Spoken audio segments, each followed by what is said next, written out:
Hey, what's up, Antioch kids? I'm so excited that you're here today. It's time for Kids Church. Whoop, whoop, whoop, whoop, whoop. Hey, we're going to get ready to praise and worship. And just like every week, you can follow me. I'm going to be doing the hand motions. You can follow me and do what I do. Or you can pick your own hand motions. Whatever way you want to praise the Lord today is okay. So let's get stretched out. Let's get ready to praise Jesus.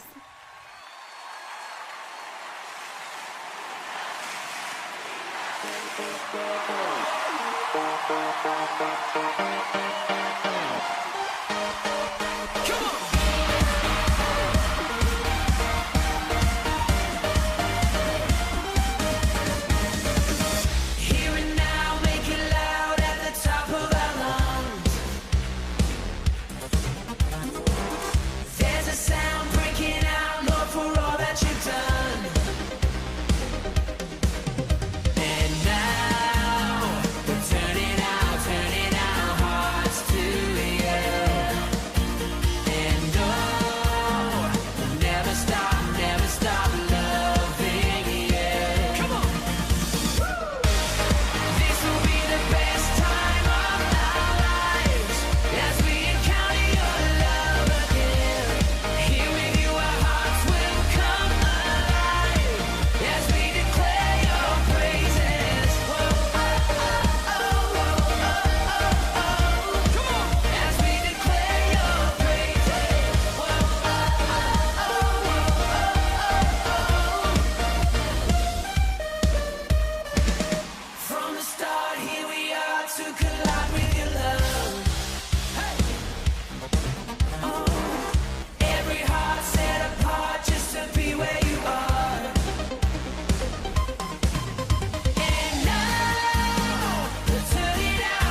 Awesome. All right, go ahead and take a seat. We are back in our storybook today. Last time we spent time together, we were waiting for the people of Jerusalem because they were waiting patiently for God to return them home back to their land. And so here we are.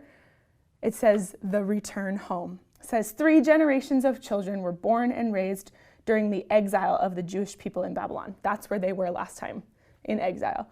They endured many evil kings and hard times as slaves. Finally, the Jews lived under a good king, King Cyrus. Not only was King Cyrus a good leader, he also worshipped the one true God. This kind and generous king made a good choice. He decided that the Jewish people could go back to their homeland and to the city of Jerusalem. This is what they were hoping for. This is what they were patiently waiting for. Do you remember a couple of weeks ago we talked about being patient and waiting for the Lord to do what he says he'll do? So, this is out of Ezra, chapters 3 through 6, if you want to read it on your own this week.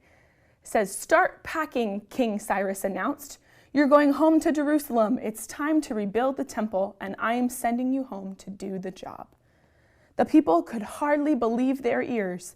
They started packing and planning. The king ordered that all the treasures from the original temple be sent along with the people. There were dishes and decorations of gold and silver, enough to fill the new temple. Nearly 50,000 people left Babylon. Homesick no more, they sang and danced as they traveled to Jerusalem. When they arrived, they rebuilt the altar to worship God and thank him for bringing them home. They laid the foundation for the new temple. Then they celebrated. The people played their instruments and sang praises to God. The Lord is good. His faithful love continues forever. So there's a bunch of different pictures of all the things that they're bringing to the temple. I think there's some of them rejoicing and celebrating, packing up to go home. Thank you, King Cyrus. But the local people of Samaria didn't like the Jews coming back to town and building the temple. They fussed and argued and even wrote letters to King Darius. But his answer was, "Leave these people alone and let them build the temple." Some of the Jews wanted to build their own houses first, so they left the temple work to tend to their own needs. But when God sent messengers to remind them of their assignment, the people went back to work, working on the temple. Before long, the beautiful temple was finished. God had brought his people home. So the things that we were patiently waiting for in the last story, the Lord made happen. I think that's so beautiful. And I also think it's beautiful that they were talking about how sometimes we get a little off track. We forget what the Lord has asked us to do. And he's so good to give us a gentle reminder to get back on track doing the things that he has asked us to do. That's so cool. Look at this temple one more time. See all the joy and the happiness on their faces? It's beautiful. God does what he says he will do. All right, next week, we've got another story coming for you. So find us back here next week. I love you. See you next time.